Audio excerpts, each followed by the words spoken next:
Estamos começando aqui então, hoje estreando o meu podcast do 2Joe Multimídia, convidados Abner Campos e Rodrigo Bó. Depois ele me ajuda com o sobrenome, eu sou péssimo com nomes e sobrenomes. E apesar que o dele não é muito difícil, mas estamos aí. Para você que está assistindo no YouTube, pode procurar nos seus podcasters, eu não sei o nome disso, favorito lá.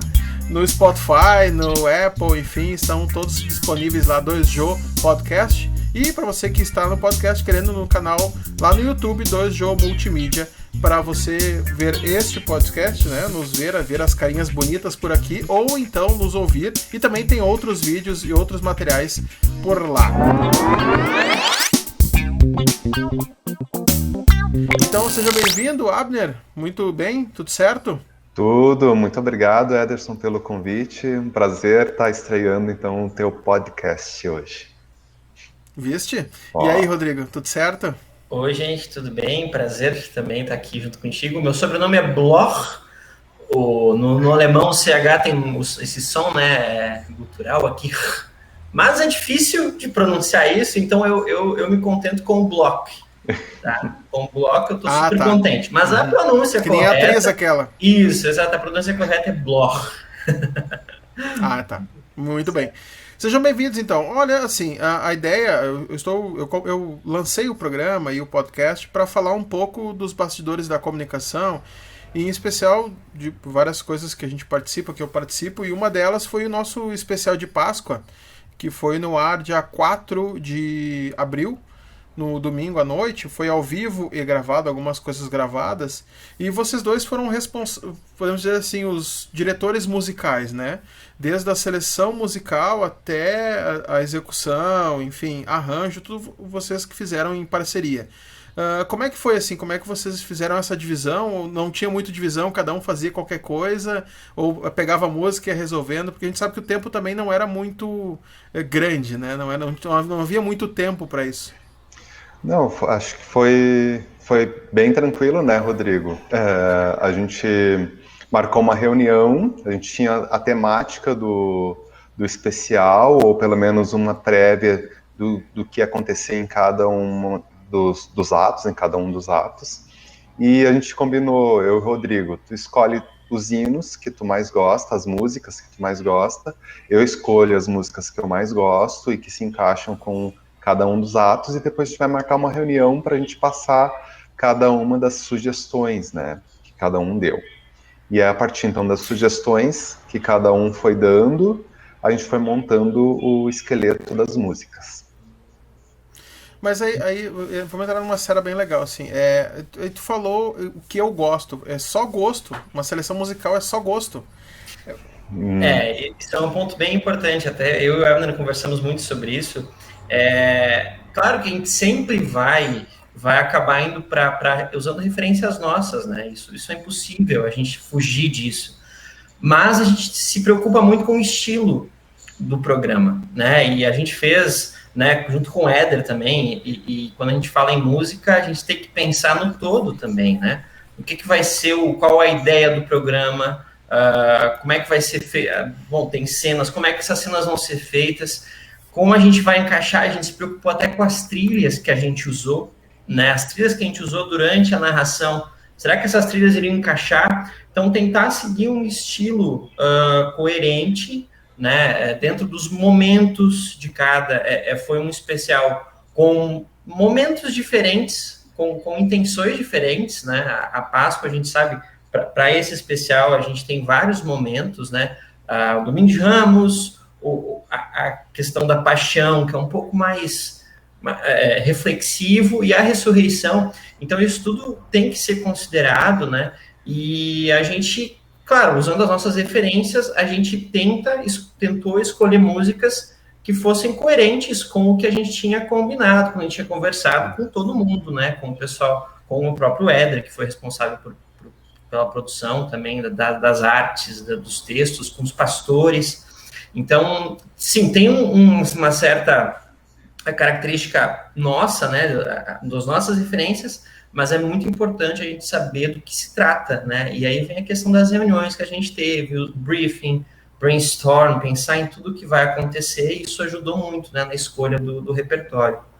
E eu acho que o que foi mais importante foi a relação do texto com a temática de cada um dos atos. Então, se o texto se encaixava ou, dentro daquela temática, a gente acabava escolhendo aquela música, claro, tendo todo o cuidado com relação à sua melodia ou seu estilo musical, para que tivesse uma continuidade também, não ficasse uma coisa tipo um ritmo no primeiro ato bem diferente do segundo, do terceiro, para ter assim uma continuidade musical também. Mas acho que o cerne, o principal foi a relação do texto com a temática. Isso. Assim, para o pessoal entender um pouco o processo, né? Foi uma reunião entre algumas pessoas da editora e algumas pessoas da Yelbicon. Dali saiu a proposta do especial, e depois nós nos reunimos, a equipe de ação mesmo, né, que somos nós três aqui, mais a Daiane e a Bruna ainda na época, a Bruna que é da editora Concórdia, que depois no meio do processo acompanhou nascendo a Lívia, né, sua filhinha, então ela nos abandonou não, ela nos deixou, mas de vez em quando no grupo lá ela mandava algum WhatsApp, né, cobrando alguma coisa ou lembrando alguma coisa.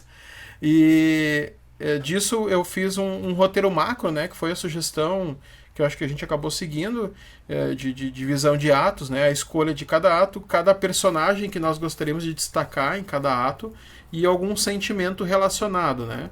E aí isso foi tanto para vocês quanto para o pastor Tardelli, que fez os textos.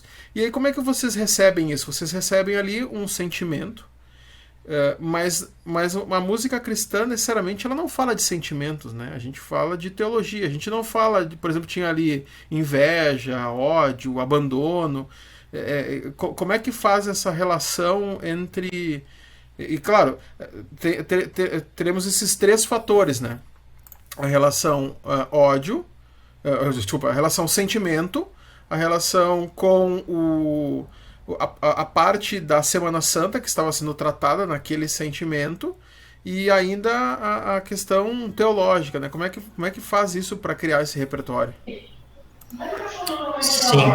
A gente, claro, entra várias questões de teorias musicais, do estudo da música mesmo. A gente sabe que tem certas harmonias, né? Ritmos, andamento.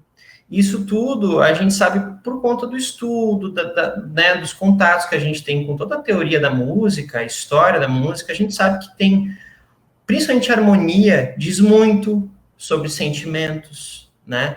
Então, tem como trabalhar, trazer isso para a música, né? O próprio público já percebe isso. Às vezes o público não sabe nem explicar o que é, mas existem teorias, existe um estudo sobre isso, e a gente precisa considerar, né?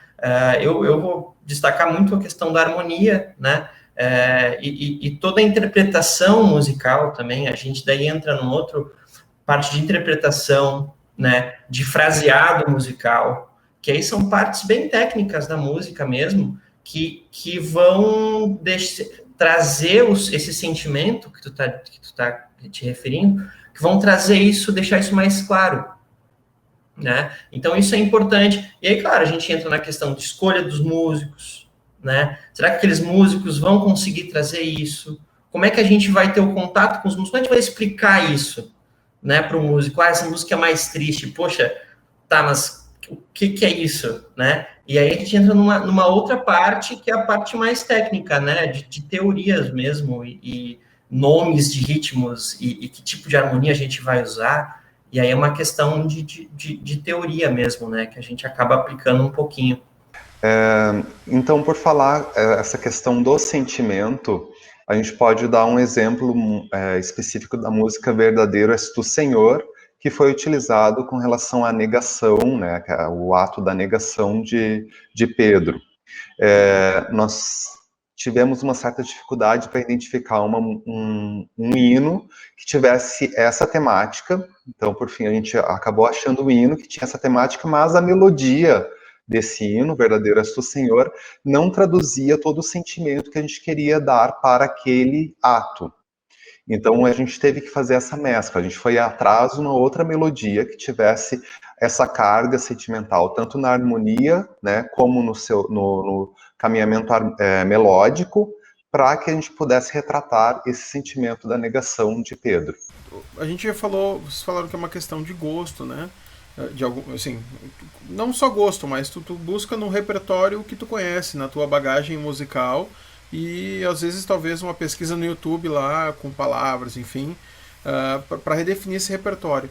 Mas como fazer o balanço? Porque a gente sabe, nós vivemos numa igreja histórica. E naturalmente a tendência é a gente ter lá 20, 30 hinos que são habituados. Ah, não, se a gente não tiver tal hino na Páscoa, não é Páscoa ou não teve Páscoa. Como é que se faz esse balanço para não se quebrar uma tradição que é bonita e que é importante, mas ao mesmo tempo trazer algo mais contemporâneo? Porque daria só para fazer um arranjo contemporâneo para as músicas e era isso? Ou fica capenga, ou não fica aquela coisa? Porque a gente teve, né, algumas músicas do Inário, digamos assim. Como é que faz esse balanço? Para não ficar também só uma coisa muito tradicional e que talvez não desperte o interesse das pessoas em ouvir, ou pelo contrário, se tornar uma coisa muito contemporânea ou muito inovadora que ninguém conheça e não queira ouvir. Como é que faz esse balanço? Eu brinco com o Rodrigo, às vezes, nas nossas conversas, né, que a música que a gente pensa, a música da igreja, diríamos assim, nosso pensamento é que a música ela tem que ter uma função, que ela seja funcional e que ela atinja o seu objetivo. Né? No caso do culto, nós temos uma série de objetivos e no caso do especial, outros objetivos completamente distintos.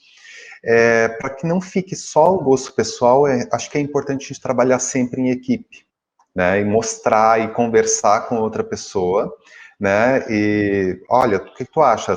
Acho que a gente está pendendo muito para o lado só tradicional, ou a gente está muito para o lado popular, ou não? Acho que o balanço e a diversidade, acho que seriam duas palavras-chave para ter uma boa escolha. Sim, então tem que balançar entre os dois, mais ou menos isso. Isso. E essa questão, falando da igreja luterana, da IELB em si, né, a gente sabe que tem vários desafios, né, a gente romper, quebrar algumas barreiras, só que a gente vai aprendendo com os projetos que a gente tem feito, né, com a experiência. A gente sabe que lá no início é meio difícil, mas você vai percebendo algumas coisas. A gente sempre tem que ter cuidado com a poesia da música. Né? A poesia é o que a gente chama de letra, né? O correto seria poesia. Com a teologia, no caso. Isso, com a teologia, exato. Essa poesia com a mensagem teológica que aquela música está trazendo. Não necessariamente a poesia na construção textual, né? Claro que eu acho que deve ser importante também, se ela está bem escrita, né? Gramaticalmente falando é uma coisa, mas a gente fala, quando fala da poesia, tu fala do que ela traz, a teologia que ela traz, o significado dela, né? Da letra da música, né? Isso para a igreja, a gente sabe, e é correto por parte da igreja, a gente sempre tem que cuidar o que está cantando, né? A gente teve esse cuidado, a gente até teve uns probleminhas ali, né, Abner, que a gente até pode trazer isso que aconteceu, mas então, assim, a gente não vai ter tantos problemas se a gente cuidar da letra. Isso a gente elimina muitos problemas que a gente pode ter com reclamações ou críticas, né? Aí a gente vai para a parte de instrumentação, harmonia e tudo.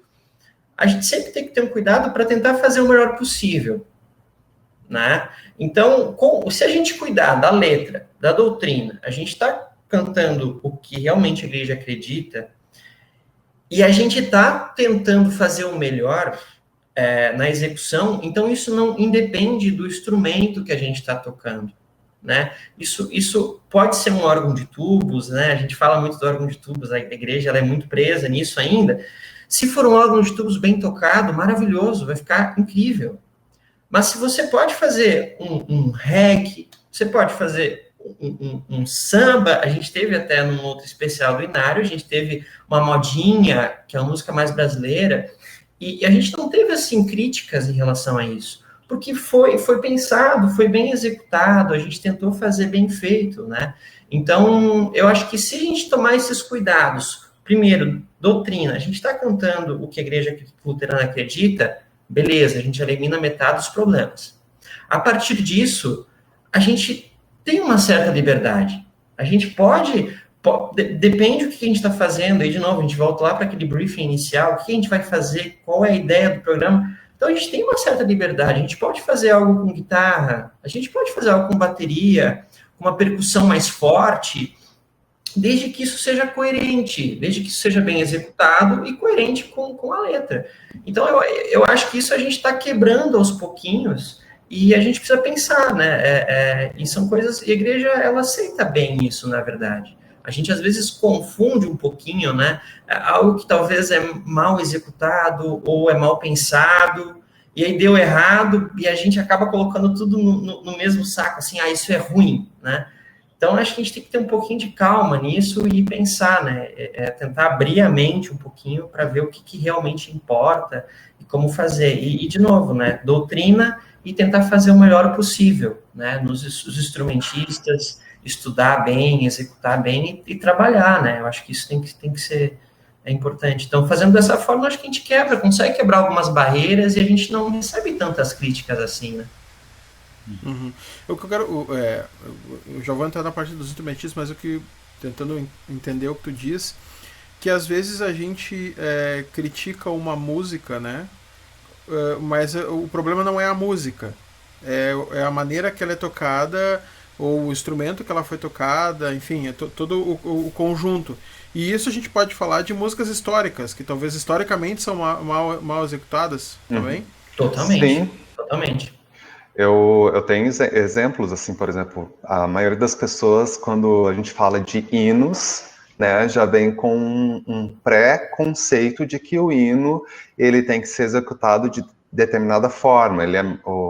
Porque as pessoas cresceram ouvindo os hinos sendo executados ou um andamento muito inferior do que eles deveriam ser executados realmente, ou com uma instrumentação incoerente com o contexto daquele hino.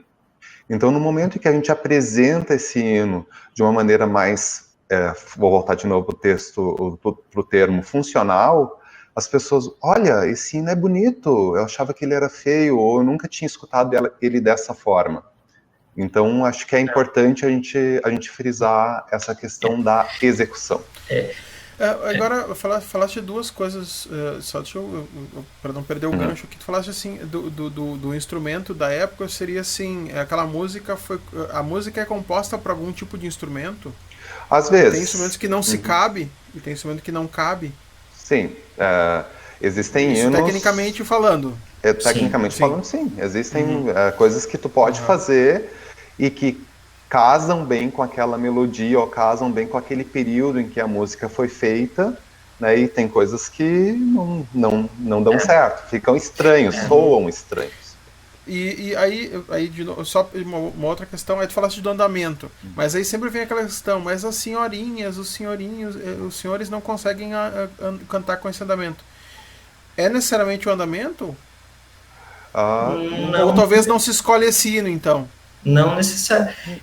Às vezes, isso eu aprendi assim com algumas aulas que fiz e tal. Às vezes o próprio músico não confia muito na congregação ou enfim, falando música do serviço ali da igreja, do culto, né? Às vezes o próprio músico não confia. Vou dar um exemplo bem básico de coisas que acontecem nos hinos, tá? Falando em hino, você termina a introdução e ao invés de entrar no tempo, você dá o acorde e espera a comunidade entrar. Isso é algo que acontece em todas as comunidades, assim, que eu já ouvi, é muito comum isso acontecer. Quem dá velocidade é a comunidade. Quem dá velocidade é a comunidade. Isso é uma coisa que a gente poderia começar a refletir. Será que a gente não está confiando na comunidade? Né? O músico está ali na frente, está tocando, e tem um tempo, a música tem tempo.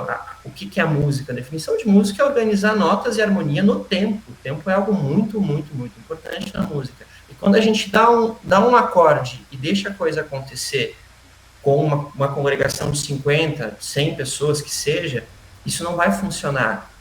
Então, isso já é uma coisa que a gente poderia daqui a pouco começar a pensar. Poxa, será que a gente está confiando na comunidade? Toca no tempo. A senhorinha, que você comentou, talvez, não consiga cantar, mas isso não vai incomodar ela. Porque às vezes o que incomoda ela é justamente essa coisa sem definição, assim, tá, mas quando que começa? Entra no tempo, a comunidade vem junto. Vem junto. Se talvez não venha na primeira música, não venha na primeira estrofe, mas você já começa a educar. Já começa, opa, peraí, existe um tempo na música, calma, vamos concentrar nisso. E eu confio muito nos nossos cantores, nas nossas comunidades, e eu sei que elas conseguem. E será que a senhorinha ali não, já não tem um preconceito de que a senhorinha só vai cantar a música se for lenta? Já fizeram o teste para ver se a senhorinha não cantaria a música um pouco mais rápido? Talvez ela perceba, olha, é muito mais fácil de cantar assim, eu tenho muito mais fôlego para poder cantar a música. Então, e o mesmo caso a gente pode ir para o extremo, né? A gente não pode também pegar uma música e colocar um andamento completamente rápido, além do que ela foi feita para ser cantada. Então, por isso que a gente tem que ter o balanço. Né? Isso. Bom. Não, pode completa. Não, só complementando uma coisa que o Abner falou da questão da música histórica, né? A gente tem a questão da música historicamente orientada. Isso é uma opção que a gente tem. Nós podemos pegar uma música e fazer essa música tentar seguir o período com que ela foi escrita. Aí a gente vai ter que pesquisar, vai ter que estudar. Mas isso não nos limita e não nos obriga a fazer assim. Não é uma obrigação nossa. Só que a gente tem que tomar um cuidado. E, por exemplo, voltando ao especial do perdão, né? A gente pegou uma música, por exemplo, Abismado em Meu Pecado. Abismado em Meu Pecado é uma música que, se a gente fizesse historicamente orientada, não seria da forma que a gente tocou. Seria diferente. Né? Só que a gente optou por pegar a música Abismado em Meu Pecado por conta da letra, por conta da harmonia, mas a gente optou, não vamos fazer historicamente orientada, porque se a gente fizer historicamente orientada, ela vai estar muito fora do contexto todo, do geral. Aí a gente começou a pensar, vamos trazer para nossa realidade, porque a gente tem aqui, só que aí a gente tem que trazer realmente para nossa realidade. Né? Então a gente tem que abandonar isso. A gente tem uma certa liberdade no canto, a gente tem que ouvir o que a banda está fazendo, e aí realmente trazer. Às vezes a gente tenta, vamos fazer historicamente orientada, mas eu não sei fazer aquilo e vou tentar fazer. Porque tem que fazer. Não tem que fazer. Se tu consegue fazer e tem condições, faça. Mas não é uma obrigação, não te preocupa. Pega um hino e traz para a tua realidade, pode trazer.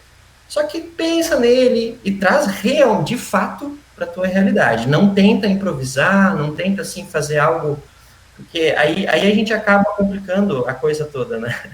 Então, só complementando o que o Abner falou, acho que é interessante. Eu ia comentar isso também, e voltar ao especial, né? No especial eu lembro que vocês trouxeram uma música que eu acho que era nigeriana. Isso. Isso.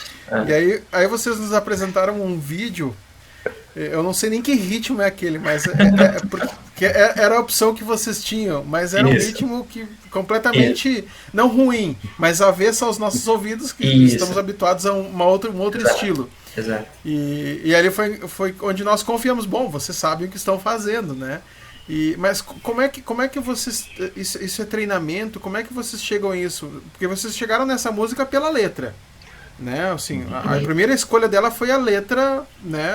Assim, o texto dela fecha com o que nós queremos. Mas aí como ter a certeza que vai ficar bom o arranjo? Qualquer música é fácil de arranjar nesse sentido? Claro, a gente já falou um pouco da questão histórica, enfim, né? Mas é uma música contemporânea, não é uma música tão antiga assim, então... Aí no caso a gente entra no dilema que o Rodrigo falou anteriormente. Se a gente fosse fazer essa música historicamente e contextualmente orientada, diríamos assim, dentro do seu contexto em que ela foi escrita, ela foi composta, a gente teria que fazer ela nesse ritmo nigeriano, e com os instrumentos que eles usam lá na Nigéria, que é uma música popular daquela região. Seria a mesma coisa fazer o sertanejo raiz aqui para a gente no Brasil. Então, se a música é sertaneja, eu vou ter que fazer então a música sertaneja daquele jeito. Mas como a gente tinha uma linha para seguir dentro do especial, a gente olhando a melodia, né, e tocando, né, estudando a música, a gente pode alterar tal coisa, a gente pode adaptar tal coisa, que vai ficar legal. A gente continua no mesmo ritmo, né, mais ou menos no mesmo espírito do hino, mas a gente trouxe uma roupagem mais para dentro do especial. A gente tinha gravações dessa música, por exemplo, só com órgão de tubos. E é uma música nigeriana, né, sendo tocado com órgão de tubos.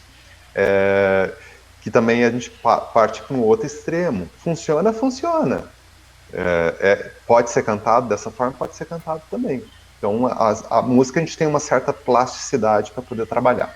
Isso. Né, Pode falar. Eu não te cortei, Rodrigo. Vamos lá. Não, quero deixar o Rodrigo falar. Tá, uma coisa que eu acho que é importante comentar sobre essa música, né, Abner? A gente, quando pegou a versão, assim, a ideia original dela, que inclusive a gente tem a partitura, e a partitura tem uma orientação do compositor. São essas as figuras íntimas que precisam ser usadas. Justamente para seguir o ritmo high life, que chama, né? Isso. Só que a gente ouvindo, eu e o Abner, eu vou ser sincero, a gente não saberia fazer aquilo. Não era nenhuma questão de opção. A gente não saberia fazer. Né? Eu não saberia cantar. Tal qual original, isso. A gente não saberia executar aquilo. Eu trago isso porque é uma autocrítica que a gente tem que fazer sempre. Poxa, será que eu sei fazer aquilo? E não a gente não precisa saber fazer tudo, não. Muito pelo contrário. E a gente parou, escutou aquilo, cara, tá, essa música é legal, esse ritmo é bacana, mas a gente não sabe fazer. A gente não vai saber executar isso, vai ficar estranho.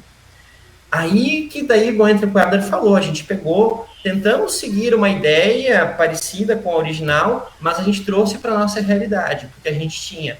Então, acho que isso é importante, assim, antes de... Pega a música, não precisa, né, não vamos fazer, mas avalia, eu consigo executar aquilo ali, né, eu não preciso saber executar tudo, né, isso é importante, assim, né, essa avaliação sempre. Tá, mas e aí? Aí vocês vão escolher músicos. O músico que escolheram for convidado também não precisa saber executar. Como é que faz o músico executado aí? Exato. Ok. Vocês que estão arranjando não precisam saber executar e não vão selecionar, mas agora fizeram uma seleção. Como é que tu vai selecionar um músico e ter certeza que ele vai executar? Porque assim, vocês tiveram um ensaio, né? Antes. Um ensaio geral, assim, e um ensaio que foi na tarde do domingo. Então a gente pode chamar, o primeiro não foi nem ensaio, foi um conhecer músicas, né? Porque a gente pode entrar depois como é que foi o ensaio, mas aí como é que faz? Tem que confiar no músico? E se ele disser assim, não sei tocar, não vou tocar? Aí a gente já tem que adaptar, né? Se a gente tem só esse repertório de música... Não, a gente não pode, a ideia não é demitir o músico, mas a gente adapta. Se o músico não consegue fazer aquilo que a gente pensou, é a mesma coisa com o coro, né? Nós dois somos regentes, né? Quando o coro não consegue cantar, nem por isso a gente não vai fazer aquela música. A gente tem que adaptar aquela nota que está muito aguda, ou a gente tem que mostrar como é que faz. Se não deu, a gente adapta. A gente faz algumas adaptações para a gente poder utilizar aquela música, aquele arranjo. E claro, né, a gente, quando escolheu os músicos, é óbvio que a gente conhecia, né, até porque, vamos lá, é meio bomba isso, né, sem ensaiar, foram 12 músicas sem ensaio, então a gente deixou isso claro para os músicos e a gente escolheu músicos que a gente sabia que iam enfrentar isso com a gente, né? E assim, a gente não pensou tudo sozinho, isso é bem importante falar. Os músicos nos ajudaram demais. A gente confiava muito nos músicos que a gente convidou. Então isso, quando você está ali na sua igreja e tal, conversa com o músico, conversa muito com ele, tenta conhecer e saber o que ele sabe fazer, como é que ele vai te ajudar. E isso assim, a gente... Até um elogio a todos os músicos que nos ajudaram, eles nos auxiliaram demais. Nessa música que a gente está conversando agora, né? Eu sou o Pão. Pode dizer o nome dela. Eu sou o Pão. Eu vou fazer. Eu sou o Pão. Inclusive, a minha sugestão para quem está ouvindo aí no podcast, corre no YouTube, eu vou botar na descrição as duas músicas. Isso. A executada e a original. A referência. Exato. Desculpa, façam isso. Abram a referência, escutem a referência e digam assim, se vocês deixariam colocar num programa essa música e depois se escuta executado. Então, assim, destacar mesmo os músicos que a gente convidou. Então, o próprio convite já foi pensado, né? A gente sabia os músicos que a gente estava lidando e eles nos ajudaram muito. Nessa música foi imprescindível a participação deles. A gente conversou, a gente trouxe a ideia, é isso, essa aqui é original, escutem, entendam a ideia. Mas a gente, tem essas referências aqui, então vamos tentar equilibrar isso. E aí a gente foi conversando no ensaio, e com a qualidade de cada um, com a experiência de cada músico, eles foram colocando a execução deles, a característica deles, e aí a gente fechou. Então a gente contou muito com a colaboração dos músicos, né? E a gente conhecia eles também, né? Não foi uma coisa assim, a gente pegou assim, o primeiro cara, não, a gente pensou um pouquinho também nos músicos que a gente convidou, porque a gente sabia que era meio bomba, né? Poxa, você chegar ali sem ensaiar, então tem que cuidado com isso. Mas né? vocês prepararam partituras, né? Isso. Só pegar o gancho do raciocínio.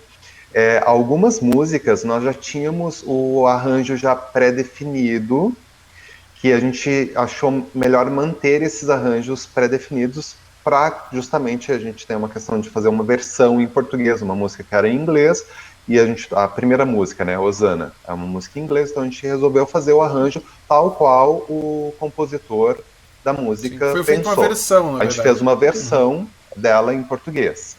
Outras músicas não, a gente só tinha a linha melódica, por exemplo, e uma referência de ritmo, e a gente então acabou fazendo um arranjo. A gente dava algumas referências, eu e o Rodrigo, para os músicos, para os instrumentistas, e a gente fez um arranjo que a gente chama de arranjo coletivo. Então a ideia de cada um é importantíssima para a gente ter um resultado final. Não é uma coisa só.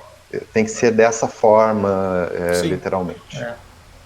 E agora, como é que vocês escolhem não o instrumentista, né? Mas a decisão assim, tá, ok. Vamos lá, bateria, baixo, a cozinha, como dizem, né? A cozinha tá lá. Mas vai ser guitarra. Por que não teve um banjo? Por que não teve um ukulele, sabe? Como é que faz essa base? Porque tem essa questão também. Vocês escolheram músicas e nem comentaram, poderia ter órgão. Teve órgão em uma, que foi uma tradicional, enfim, mas assim, por que não teve órgão em quase todas? Ou por que não teve um piano mais pronunciado? Como é que escolhe qual instrumento que vai colocar, né? Por que não foi o ukulele? Por que não foi sei lá, um banjo? Isso tem uma questão de estilo, né? Isso é bem importante, assim, existem instrumentos que são bem particulares daquele estilo, né? Então, por exemplo, você comentou do banjo. Você pode colocar um banjo, mas será que o banjo é daquele estilo, né? A gente sabe que o banjo não é bem daquele estilo, né? Por exemplo, pegar um gancho lá do Live Binário, né? Poxa, a gente vai tocar uma modinha. Tem guitarra? Até o nome guitarra tem, né? Mas tem essa guitarra distorcida de hoje. Peraí, o estilo é assim? Calma, não tem tanto espaço para uma guitarra com distorção. Não era assim que soava. Então, aí tem uma questão de pesquisa também, né? Não é algo assim tão... Não é tão do nosso sentimento. Bom, chegamos aqui não vai ter guitarra, aqui vai ter uma flauta transversa, aqui não vai ter violino. Não, existe alguma pesquisa. A gente precisa pesquisar e ouvir referências daquela música, né? Referências daquele estilo. E como a gente seguiu um estilo nessas músicas, uma linha geral no especial todo, a gente escutou referências e seguiu, né, uma certa lógica. Então, envolve pesquisa, né? É importante escutar as músicas, escutar referências e ver se aquilo faz sentido, né? Não é algo tão assim, é nossa escolha, a gente quer... Não, tem uma certa pesquisa em cima disso, né? E até mesmo dentro de cada arranjo tem, de uma mesma música, diríamos assim, nós temos uma certa dinâmica em que esses instrumentos vão aparecendo, né? No início, às vezes, geralmente, um pouco menos de instrumentos, depois no refrão ou no pré-refrão a gente incrementa um pouco mais o volume, justamente Mas é para mais dar, arranjo, né? que aí é mais arranjo. Mais arranjo daí, né? Aí a gente também pode ver a questão, por exemplo, uma música celta, né, um estilo mais celta. A minha visão, por exemplo, a gente pensou, pode colocar um instrumento de sopro no início. Quais são os instrumentos de sopro que nós temos disponíveis? Ou que ficaria legal? Podia ter sido uma flauta, um flautim, poderia ter sido, mas a gente acabou optando por um oboé, que é um instrumento que não é muito usual em bandas, né, diríamos assim, mas porque ele tem aquele som bem característico daquele estilo. O verdadeiro Asto Senhor, que a gente utilizou o cello no início. Né? A gente pensou no cello justamente para dar aquele caráter mais melancólico daquela própria melodia. Né? Traz dentro do próprio timbre do instrumento. E essa pesquisa é importante, a própria ideia do ser minha visão, né? Que é a ideia mais celta. A gente lembra sempre da gaita de fole, né? E da gaita escocesa e tal. Por exemplo, uma característica você tem uma nota pedal e a melodia em cima da nota pedal. Isso é uma característica da música, né, desse estilo. Então, poxa, peraí, isso é uma característica desse estilo, então vamos colocar nessa música porque a gente quer seguir um estilo. Né? Então, de novo, é a pesquisa, ouvir referências e ver como que essas pessoas fazem, como que esse estilo é executado. E, bom, vamos tentar seguir a mesma ideia, né? E também a questão da disponibilidade desses instrumentos, né? Vou dar um exemplo também do Eu Sou o Pão, né? Que a gente falou antes, o ritmo nigeriano. A gente pensou em marimba, né? Que a marimba ia encaixar super bem. O Josué, que é o percussionista, ele tem uma marimba. Só que é um instrumento gigantesco para transportar a logística para a gente ter a marimba só para aquela música, então não foi possível, mas a gente gostaria, se tivesse a possibilidade de ter aquele instrumento, ia encaixar perfeitamente. Então são fatores, né? Por que a gente usou, por que não usou. Porque não usou também, sim, isso faz parte. Agora aí, outra coisa, vocês citaram dois instrumentos, o oboé e o cello não estavam presentes, foram gravações. E a gente sabe que aí entra aquela coisa, inclusive nós internamente discutimos muito, que o Rodrigo tem um pouco avesso, né? Foi tocado com metrônomo, né? Foi tocado com o tempo, porque a gravação tinha que ser tocado em cima. E como é que é essa experiência? Essa foi uma experiência que a gente trouxe já na primeira live dos 100 anos do Inário Luterano, né? E como é que é esse trabalho, assim? Vocês têm, não coloquem em todas, vamos colocar em todas, ou essa música encaixa, ou qualquer música a gente poderia usar o metrônomo? Bom, eu vou confessar que no do Inário eu fiquei com muito receio, porque foi a primeira vez que eu tive contato com esse tipo de execução, né, de ter uma gravação prévia de algum instrumento ou de vozes, e a gente executar ao vivo outros instrumentos e outras vozes. Acabou funcionando relativamente bem no evento do Inário, a gente acabou arriscando, então vamos trazer um pouco mais para até dar oportunidade para outras pessoas de outras localidades do Brasil e do mundo também poderem participar e integrar no projeto.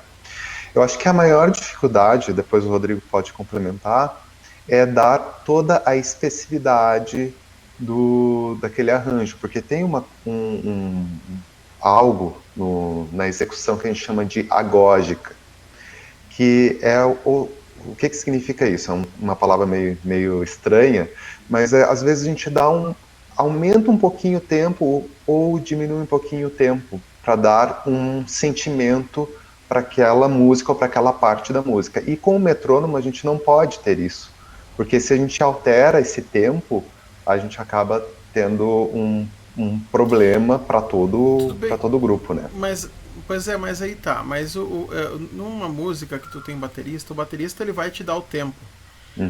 Quem faz esse atraso? Vai ser o cantor, o vocalista, enfim, e o baterista vai ter que ir atrás? Vai acontecer aquilo que a gente diz para não fazer na congregação, deixar a congregação levar, é mais ou menos isso. Não, mas é o sentimento. Tem que ter cautela, nisso. Não é para fazer lá na congregação, mas ali na banda tudo bem, a gente toca, a gente canta e baterista que vai atrás, é isso? Mas existem momentos, né? Existem momentos, por exemplo, é muito comum na música a gente usar fermata. E fermatas não são usadas ao léu, assim. Não, quem é essa pessoa? Uma fermata. É um instrumento? Uma fermata. O Abner falou de agógica, eu vou falar de fermata. Fermata é aquele momento, normalmente, tá? Seguir um padrão, assim, é comum. Você tem uma fermata no final de uma música, por exemplo. Né? A fermata é aquele momento sem tempo, realmente, que você segura alguma nota mais expressiva, e você segura aquilo, e aí realmente entra essa questão de tocar junto, né, de estar se olhando, respirando junto. Por exemplo, vou dar agora me fugiu um exemplo, Abner, mas um exemplo de fermata numa das músicas. Na música do Precioso Deus, por exemplo, no finalzinho ali a gente fez várias fermatas, que foi com o grupo vocal. Então,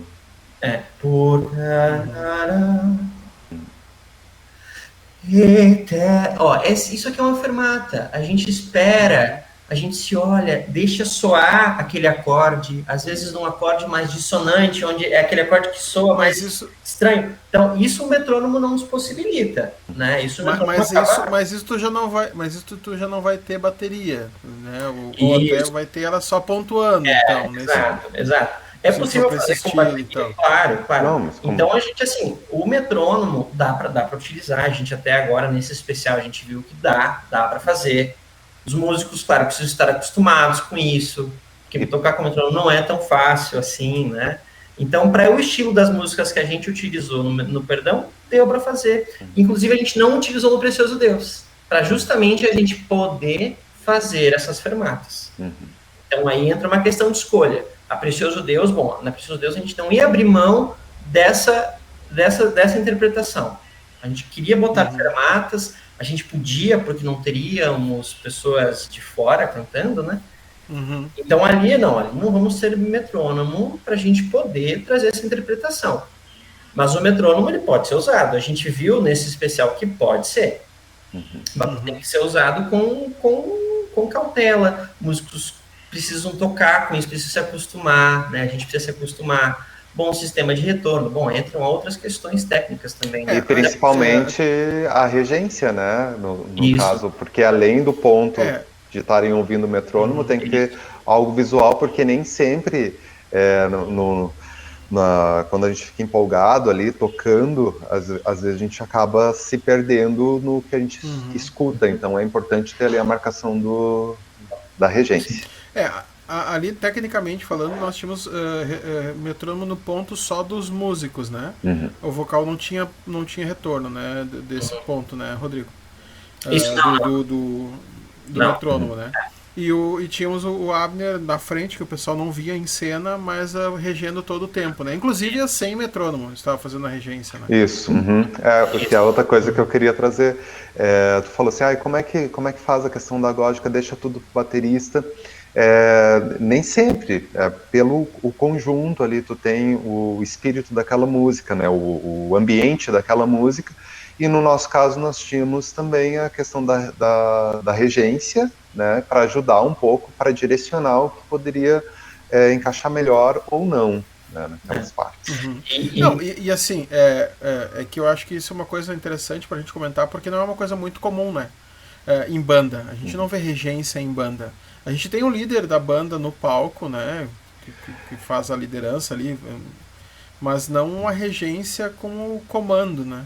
Aqui no Brasil não é tão usual, mas eu já vi em igrejas assim com banda. Dizer, mas aí mais igrejas, né? Eu digo banda nos seculares, né? No mundo secular. No secular é mais complicado. Não, é mais complicado. E claro, né, a gente teve algumas outras características nesse especial que o regente ele vinha muito, ele é muito importante.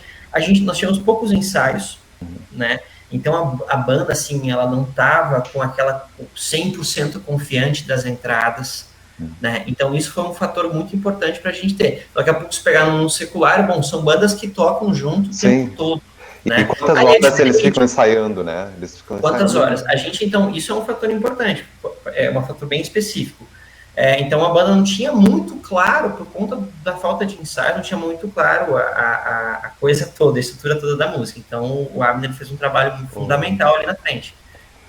É importante frisar, Rodrigo, por que a gente não teve muitos ensaios? Porque nós estamos com restrições em função da pandemia. Então, a gente pensou numa forma de não ter muitos encontros, né? Porque para evitar a questão mesmo do presencial. Estarem juntos, sim. Estarem juntos. Então, por isso que nós não tivemos muitos ensaios. Então, a gente teve que enxugar o máximo possível e poder ajudar para que a coisa funcionasse, né? Aproveitando, Rodrigo, como é que é? Porque eu sei que foi feito alguns ensaios via Meet do pessoal do vocal, né? Como é que é ensaiar um vocal via Meet? Deixa aberto aquele delay, aquele atraso, aquela confusão, cada um se vira. Não, isso até alguns regentes já tiveram essa experiência, né? É coisa bem de pandemia isso, né? Então é meio novo para todo mundo. Mas não dá, né? Eu acho que muita gente já percebeu que não dá para fazer ensaio via Meet, isso não tem como. Ensaios cantando, é um ensaio simultâneo, não tem como. Mas foi muito importante, porque aí cada um cantava em solo na sua casa, e a gente ouvia, isso dá para fazer, a gente ouvia, conseguia ter uma conversa, conseguia dar dicas, conseguia corrigir alguma coisa. Então, foi super importante. A gente é super limitado no Meet, né? Não tem como. Isso, pelo menos com a nossa internet hoje, se um dia nós tivermos um sinal onde a gente consiga fazer um ensaio sem delay, bom, aí é outra história. Mas hoje não tem como. Então, os ensaios realmente foram muito importantes. Para a gente conversar, para a gente pelo menos se conhecer, porque nem todo mundo se conhecia. Isso é importante. Né? Você pega um grupo totalmente que nunca tocou junto. Poxa, faz um ensaio realmente para pelo menos ouvir a voz, conversar, bater papo, sorrir junto. Isso já dá uma energia muito boa. Isso é importante. Né? E nos ensaios vocais que a gente fez, cada pessoa cantou sozinha, a gente ouviu, e tentou corrigir, tentou dar dicas ali, né? Então foi super importante, né? Mas, sim, claro, com várias limitações. E é importante para a gente dar a questão da própria, como a pessoa vai fazer aquela interpretação, como que a gente pensou naquela frase, a gente ouvia a pessoa, ela está respirando no lugar certo, está fazendo uma cisura no lugar correto ou não, então isso é importante. Mais um termo técnico. Cisura é um corte sem respirar, então respeitando o texto, por exemplo, onde tem vírgula, onde tem ponto e vírgula, onde tem ponto, tudo isso é importante para que a gente tenha um entendimento do texto, né, que está sendo ali cantado. Exato. Agora, outra questão, as partituras. Eu participei do início do primeiro ensaio, né, eu estava junto lá na primeira música, e foi engraçado que teve um instrumentista que pediu uma partitura diferente. Eu na verdade, para mim, partitura era tudo igual. Era tudo igual no sentido, do baixista é do baixista, do vocal é do vocal, tem as notas que eles têm que seguir, é isso, né? As informações de tempo, enfim, tem. Mas há uma diferença. E assim, o Rodrigo chegou a somar quantas partituras tu fez no total? Das suas variantes? Não, deu bastante trabalho, assim, foram umas 25, 26 páginas de partituras escritas, né, para os músicos. Isso é uma história interessante, Éder e Abner, porque o Abner participou bastante disso, né, que isso é uma coisa que a gente até não tem tanto costume aqui, na IELB, no geral, pelas bandas, pelo menos as bandas que eu toco, assim, né, que eu já toquei. Partitura não é muito utilizada por banda, né? Em banda. Mais coral. Coral é isso. No coral, isso já é super difundido. Nossa, as pessoas precisam de uma partitura. E eu vou trazer... Mesmo que não entendam nada, mas tá ali na frente. Pelo menos sabe que eu não entendo o Lufo, mas eu canto, tá lá aquelas bolinhas, me atrapalhando na leitura. Mas não, a bolinha ajuda muito. Nossa, ela não atrapalha. E aí que tá, Éder, é uma coisa que até eu trago essa dica, assim, que eu aprendi nesse especial, tá? É óbvio que partitura, a gente tem sempre aquela questão, bom, alguém tem que saber escrever e o músico tem que saber minimamente ler. Mas a partitura traz muita informação que a cifra não traz. A gente tem a cifra muito difundida nos nossos músicos. Cifra, pô, muita gente lê, tranquilo. Só que a partitura nos traz uma organização e uma definição que mesmo para os músicos que não sabem ler partitura, se você explicar bem, de uma forma bem didática, pelo menos ali, como é que organiza, como é que você conta, o músico vai ajudar o músico, ajuda mais que cifra. E a gente teve essa experiência nesse especial. As partituras, eu não tenho certeza disso, eu não posso afirmar isso, mas as partituras foram fundamentais para que ninguém errasse. A gente teve pequenos erros, né? Não vamos também, não. Mas assim, foi tudo o erro é natural. Né? O erro é natural, exato. Mas tudo funcionou, né? Tudo funcionou. A estrutura fechou com o metrônomo, né? Poxa, né? Essa questão de colocar metrônomo atrás da gente. Só o primeiro vídeo, né, teve ali quantos minutos? 8 minutos. E a gente teve que encaixar isso. E a partitura nos trouxe uma tranquilidade. Porque está tudo escrito. A gente não se perde com contagem, a gente não se perde com isso. Então, a partitura é algo que a gente poderia começar a pensar em fazer mais para as bandas. É algo que ajuda muito. Talvez seria importante explicar como que é essa partitura, né?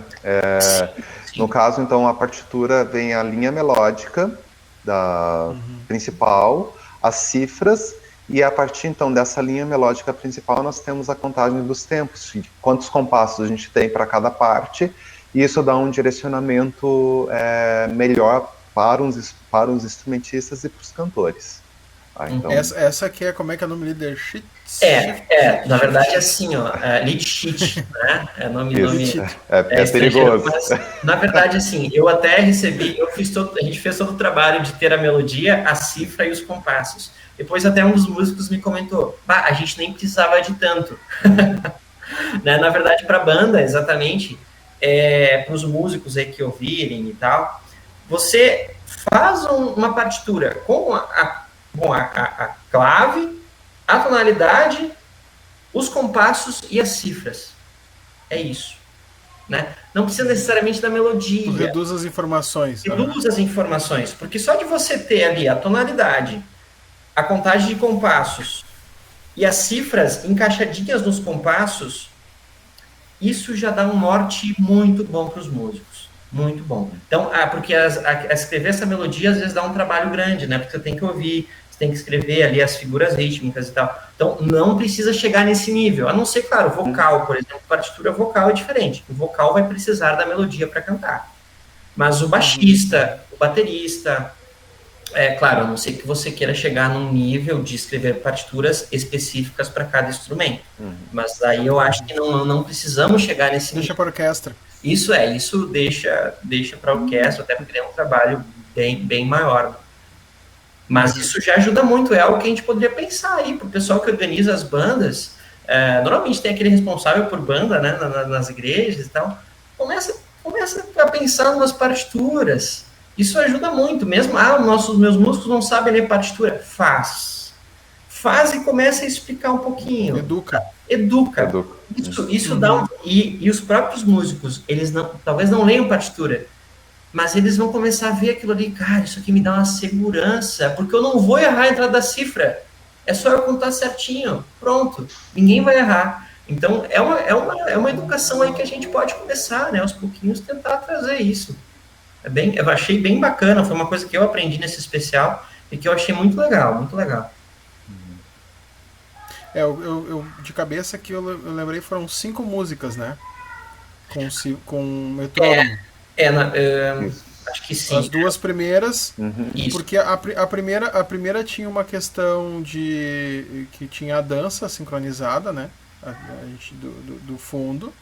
E ela precisava sincronizar com a segunda, que a ideia era de ter uma passagem. E aí senão nós teremos um intervalo se terminasse o metrônomo. Então a segunda não teve nenhuma inserção de instrumento ou outra coisa, mas era necessário por conta da união das duas músicas, né? Isso, Ah, não, desculpa, tinha sim, tinha as crianças. As Isso, crianças. Tinha as crianças. E tinha as crianças que tinham que entrar no momento certo. E era uma mudança de tonalidade também, foi tudo bem pensado para que funcionasse. E aí a partitura, ela ajudou demais para que isso funcionasse, né? Sem a partitura talvez não funcionaria. E assim, como lidar? Como lidar com o erro? Porque no dia as pessoas não sabem, a gente sabe que teve uma música a menos, né? Que eu cortei uma música ao vivo ali, né?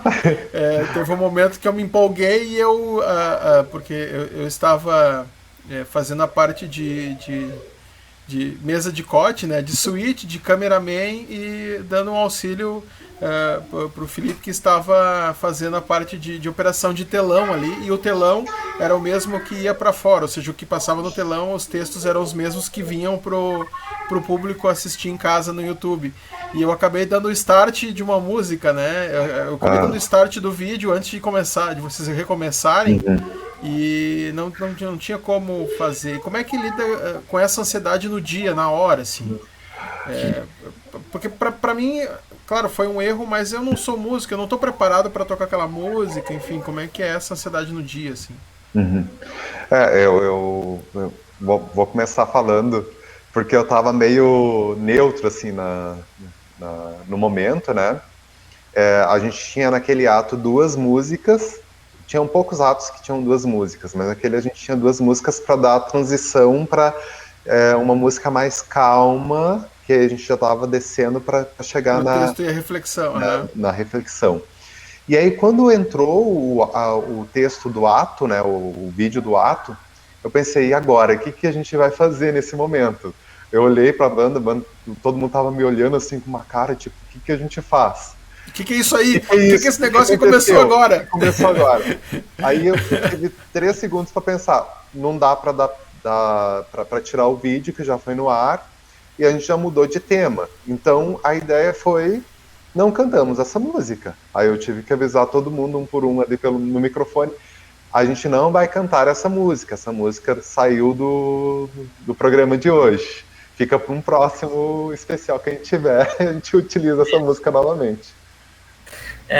Essa questão de erro, né, gente, é uma coisa assim, a gente não pode aceitar simplesmente, erramos, errar porque a gente sempre acaba ficando, errar é humano, e a gente erra o tempo. Sim, aí tu acaba minimizando sempre. Não é isso, não pode ser assim, né, errar não é legal, né, mas a gente erra, isso acontece, de fato isso acontece. A gente tem no YouTube, por exemplo, aí no YouTube, cara, você vê o Pavarotti errando, com a voz falhando, entende? As pessoas erram. O que acontece? Uma coisa que a gente vai... E a gente vai aprendendo com a experiência que a gente vai ganhando, né? A gente erra, a pior coisa que tem, e aí fica a dica, a pior coisa que tem é, erramos, não acredito, Cara, relaxa. Eu acho que agora vão saber que a gente errou, mas ninguém sabe, ninguém sabia disso. Então, assim, cara, relaxa, sorri e continua. E segue. Anota esse erro. Erramos, por que errou? Errou porque, o meu explicou, estava com muita função. Então, peraí, então, daqui a pouco isso a gente tem que melhorar para o próximo especial. Então, não simplesmente aceita o erro, cara, é assim, deu. Agora, calma, relaxa. Sim, tranquilo, ninguém percebeu, ninguém sabe, né? Então é uma coisa que a gente tem que aprender. Eu e o Abner, né, no curso de regência a gente fala sobre isso, né? Cara, a gente quando está regendo um coro, a gente é responsável pelas entradas de todo mundo. A gente estuda para que isso esteja muito claro. Mas sabe, daqui a pouco a gente está num dia ali que não deu e a gente se perdeu. Pianistas, profissionais.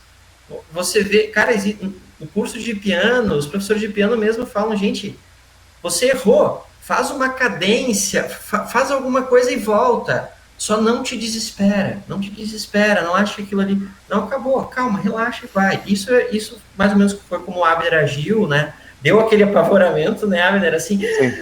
Tá, E mas agora? calma, respire e vamos. E acho que ninguém percebeu, foi tranquilo, né? Então, Não, até porque isso é uma coisa muito interna. foi muito Mas, interno. mas isso é um erro que as pessoas. Só quem sabia do programa, e até quem sabia, a Daiane sabia do programa, disse que não notou só quando eu falei que faltou uma música, porque ela estava, claro, envolvida em outras funções também, acompanhando o público nos comentários.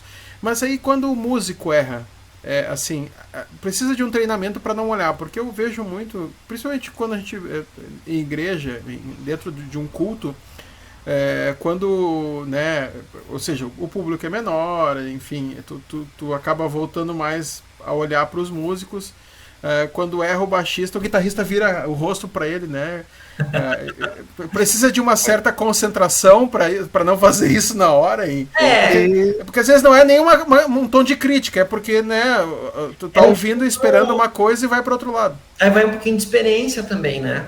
É óbvio que se eu trabalhei com uma banda de jovens ali na minha comunidade, e ali você não tinha como.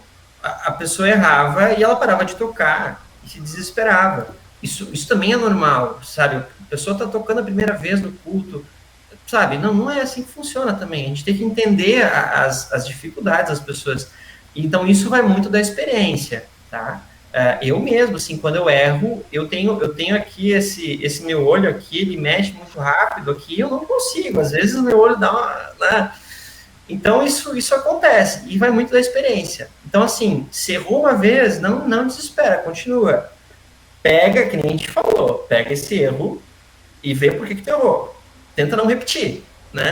Mas continua, vai, e uma hora você para de errar, né? Ou mesmo, você nunca vai parar de errar, na verdade, mas você vai saber lidar com o erro. Vai trocar o erro. Vai trocar o erro e ninguém vai perceber, né? Então, isso vai um pouquinho da experiência também, né, Adriano? Acho que não dá para cobrar isso, por exemplo, nem eu falei da banda dos jovens, né? Gurizada ali de 12, 13 anos, tocando a primeira vez com o pai e com a mãe no público, assim. Então, assim, a gente tem que entender essas questões, né? Mas não desespera. Eu acho que é sempre bom quem está liderando ali a música na comunidade sempre dar a dica. Errou, finge que não aconteceu nada, porque nem sempre as pessoas vão identificar que teve um erro.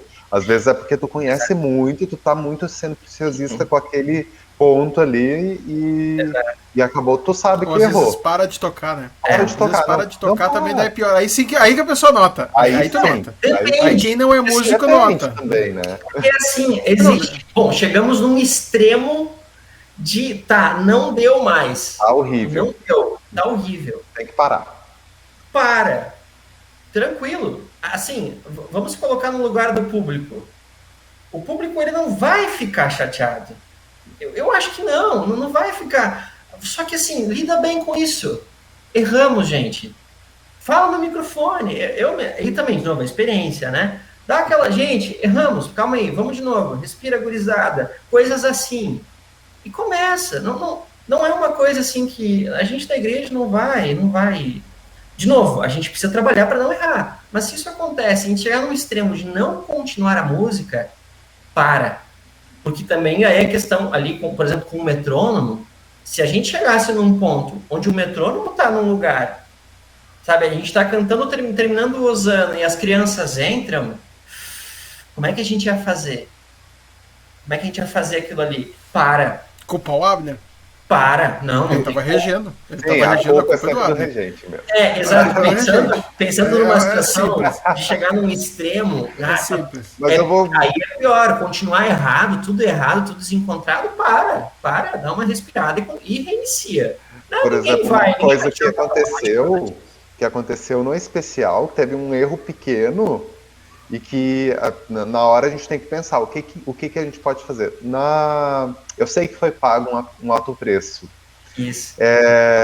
Na parte inicial eu estava contando e os instrumentistas entraram antes. Eu não dei a entrada para isso, só estava contando e os instrumentistas entraram antes. Mas eles ainda estavam dentro do tempo, do ritmo. Aí eu pensei, o que eu vou fazer agora? Se eles continuarem, a bel prazer vai dar alguma encrenca. Mas aí eu lembrei, o pessoal que vai entrar cantando é o que está gravado. Então, quando começar a cantar, todo mundo vai entrar. Dito e feito. começou a ouvir a melodia da música e a gente foi até o fim. Então teve um compasso a mais a música. Teve um compasso a mais, isso. E claro, porque nós tínhamos, né? Para Para o pessoal saber que nós tínhamos dois compassos. Não, é só para o pessoal entender. Isso. Nós tínhamos 2 compassos antes da música começar, que era justamente para os instrumentistas e para o maestro ouvir e contar, né? Então eles contaram um compasso e entraram adiante. Isso. Exato. E aí, claro, a gente conta com a experiência dos músicos, né? Porque todo mundo percebeu que estava errado. Só que todo mundo, assim, ninguém... Dos músicos. Eu tava ali, eu tava ansioso, gente, o que vai acontecer? Ah, não. Pra onde eu vou? Confia. Vai dar certo. Todo mundo percebeu que estava errado. Deu. Aí entra a experiência, né? Tipo, tá errado, calma. Continua, encaixou, engrenou. Agora, se não encaixasse, se tivesse tudo errado... A gente tinha que parar aquela música e começar de novo. Faz parte também. Isso também acontece porque eles sabiam que tinha alguém, né? Isso. Tinha um vocal que iria entrar, então, né... O vocal acho que a tendência natural do músico é saber que, bom, eu tenho que repetir um compasso. Isso. Eu tô fora, eu vou repetir um compasso. Exato. Legal. Outra, só pra gente já encaminhando aí, o nosso finalmente já tá mais de 1 hora aqui de papo. Assim, a gente cogitou em um momento fazer algumas partes gravadas, né? À tarde ali a gente grava, enfim, porque a gente tava depende da música, um pouco mais inseguro e tal. E depois do ensaio vocês mais confiança, não, a gente vai fazer tudo ao vivo. Há uma diferença entre tocar ao vivo, mesmo que assim, não tinha público, né? Há uma diferença em tocar às 3 da tarde só gravando, sem transmitir, e tocar às 8 horas transmitindo. Ali não tinha ninguém. Para vocês enxergavam as mesmas câmeras gravando ou transmitindo. Há uma diferença? E como tem diferença? Existe uma fala, só vou passar essa fala, talvez tu conhece muito bem ela. Uma apresentação vale por 1000 ensaios. Porque é muito diferente. Às vezes você ensaia, e não apresenta. Não. Vai na apresentação. Na apresentação, isso vai te abrir a mente. Por mais que fosse uma live, né, a gente sabia que estava ao vivo. É uma apresentação. A gente não é diferente para o músico. A gente está mais tensionado, a gente está mais concentrado. É muito diferente, com certeza. Para quem está executando ali, é muito diferente. Sim, porque nós somos seres humanos, nós temos uma fisiologia. Nossa fisiologia, a parte da biologia agora não. Nossa fisiologia muda quando a gente entra num estado de luta, de tensão. Que quando a gente vai se apresentar, é um estado de luta. A gente libera hormônios e esses hormônios fazem com que a gente apresente de uma forma diferenciada. Se a gente, por exemplo, fizesse a gravação ia ficar perfeita, ia ficar ótimo. Mas quando a gente ia começar a música ao vivo ali, que seria no segundo ato, ali ia começar a aquecer. A gente não estaria assim dentro totalmente do espetáculo, digamos. Isso. Então a gente faz a opção por ao vivo, era melhor do que estar gravado, com certeza. Legal. Senhores, muito obrigado. Deixei alguma coisa passar? Deixei passar. Falamos de tudo. Não falamos mal de ninguém. Eu acredito que tem muitas coisas para falar. A gente ficaria muita coisa para falar, mas acho que é isso aí. Um apanhado geral, acho que foi, né? Foi um prazer enorme poder estar falando com vocês e compartilhando, porque são experiências que a gente vai crescendo a cada momento que a gente faz. E a gente não tem nenhuma escola, a gente não tem um curso para fazer especial de igreja, diríamos assim. Quais são os processos? Esses processos a gente foi construindo em conjunto, na medida que foram surgindo os desafios. E com certeza, nos próximos desafios que nós tivermos no futuro, a gente vai mudar muita coisa que a gente já fez, a gente vai incrementar coisas que a gente já fez, e outras coisas a gente vai fazer a mesma coisa que deu certo. E é bom fazer esse trabalho, porque as outras pessoas podem escutar a gente, copiar o que a gente fez e melhorar, né? Isso. Imagina a gente não passar essas experiências, as pessoas tiverem que começar do zero, né? A gente não cresce, a gente tem que crescer junto. Então, eu acho que essas conversas são bem importantes. O pessoal que escutar a gente pode talvez levar alguma coisa, melhorar, ampliar o que a gente está falando, e a gente assim a gente vai crescendo, né? E também, se tiverem dicas pra gente também. Totalmente. Comenta aí. Tem gente que faz trabalho aí excelente, né? De excelência na igreja. A gente está vendo aí pessoas muito boas. Então, a gente está trazendo nossa experiência para contribuir. E quem tiver outras experiências e acho que é ótimo. Eu gostei muito de participar. Muito legal.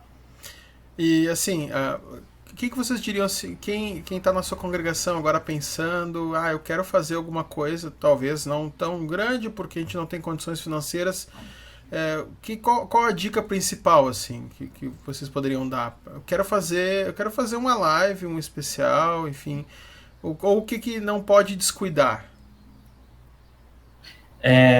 Uma coisa que eu levo muito desses especiais que a gente está fazendo, principalmente pensando na minha realidade aqui, do distrito porto-alegrense, né, do distrito que isso pode ser diferente em outros distritos, em outros locais do Brasil, mas aqui na minha realidade, é montar a equipe. Isso é uma coisa muito legal. Monta uma equipe, começa daí, não faz sozinho. Assim, você não precisa entender de luz, não precisa entender de câmera, não precisa entender sabe, às vezes a gente acaba fazendo tudo sozinho e a gente fica perdido. Então, uma coisa que eu vejo que é muito importante, que eu estou aprendendo muito nesses especiais, é você ter uma equipe. Você se preocupar com uma coisa e confiar numa outra pessoa, porque aquela outra pessoa pode... E isso é muito legal para a igreja, porque a gente tem muitos talentos na igreja, muitas pessoas com dons e talentos diferentes, e essas pessoas não se sentem convidadas. Então, a primeira dica... Podemos dar muitos, mas a primeira, para resumir, monta uma equipe. Pelo menos aqui, para mim, para minha realidade, é uma coisa que às vezes eu sinto falta. Não vamos fazer sozinho as coisas. Só para ajudar aí, como a gente está no YouTube e também no Spotify, enfim, não necessariamente são pessoas da IELB que vão estar ouvindo ou vendo. Distritos, é um grupo de congregações de uma região. A região do Rodrigo aqui é Porto Alegre, no caso, né? De algumas coisas de Porto Alegre. Isso. Então, ele fala da realidade dele de Porto Alegre, não que possa ser diferente ou igual em algum lugar, ou na sua congregação, ou no seu... Porque isso o que nós falamos aqui não vale só para a igreja, né? Vale para qualquer evento ou qualquer live que a gente possa fazer. Não, com certeza. Sim. Concordo com o Rodrigo. Acho que o primordial é montar uma equipe para poder pensar em cima do que vai ser feito, né? E não tomem esses pensamentos como sendo algo literal ou que tem que ser dessa forma, porque vão surgir elementos durante o caminho que tu vai ter que fazer adaptações. E as adaptações são muito bem-vindas. Em todo projeto que a gente já fez, a gente já teve que mudar muita coisa. Então, ou escutar. Além de montar o projeto, a equipe, é importante que tu seja mais ouvinte do que está acontecendo para que o teu projeto tenha um sucesso e seja bem executado. Também outra dica que eu daria, escute bastante. Escute o grupo. E assim como a gente vai... aquela outra tática, a gente quer escrever um texto, a gente tem que ler bastante. Então, se tu quer fazer música... escute bastante. Então, escute muitas... Inclusive o que não gosta. Inclusive o que não gosta. Não vai só pelo seu gosto. Tu tem que ampliar o seu repertório e escutar. Para tu entender o que vai acontecer, para tu ter um norte, uma direção para o teu projeto. E cuidem com o bonito e feio. Não existe. Cuidem muito com isso. Isso aqui é bonito, isso aqui é feio. Há o exemplo aí, né? Tem uma música feia pra caramba que tá na calma, do vídeo, quem tá vendo no vídeo. Ficou diferente. Uma experiência minha, numa aula de história da música, uma vez eu comentei, isso é bonito. E meu professor, Rodrigo, o que é bonito? Me explica o que é bonito. E aí eu caí da cadeira, né? Então, cuidado com... isso é bonito. Bom, bonito pra quem? Calma. que é bonito? Por que tu acha isso bonito? Vamos conversar, vamos pegar, vamos esmiuçar isso. Por que tu tá achando isso aqui feio? Provavelmente tem alguma coisa alguma coisa mais específica. Então, cuidem com isso também, né? Uhum. Uma dica que eu vou dar é para quem quiser, dá um pulinho lá no canal do YouTube. O meu primeiro vídeo do canal eu falo sobre 4 perguntas, né? Ou seja, a gente precisa fazer 4 respostas e elas vão nos guiar durante todo o processo. Elas vão nos ajudar durante todo o processo nisso que o Abner falou das adaptações. Se a gente seguir nessas respostas, as adaptações são bem-vindas, não fugindo dessa linha a ser seguida, né? É um pouco isso no desenvolvimento. Eu acho que muito obrigado, estreando aí, inaugurando o meu podcast, vamos ver o que vai dar. Se tiver nós 3 ouvintes, tá bom, cada um de nós uma vez, né? Minha mãe vai escutar também, então tá beleza. Eu mando pra família. Isso, show de bola, muito obrigado. Muito Valeu, gente. Só tenho a agradecer a oportunidade, é muito bom estar falando daquilo que a gente gosta. Obrigado, Éder, obrigado, Rodrigo, pela oportunidade. Parabéns. Até a próxima. Quem tá no YouTube aí, segue, compartilha, né? Dá aquele likezinho pra dar uma mão aí. Quem tá no Spotify também, dá o seu like, segue aí o podcast, que toda quinta-feira tem podcast novo, terça-feira tem vídeo novo. E vejo, ou ouço, ou vocês não me ouvem, né? Eu não vejo vocês, eu vejo uma tela de computador aqui. Estou vendo hoje o Rodrigo. Vejo vocês e a gente se fala. Até mais. Falou! Tchau, gente. Um abraço, até mais. Tchau, tchau.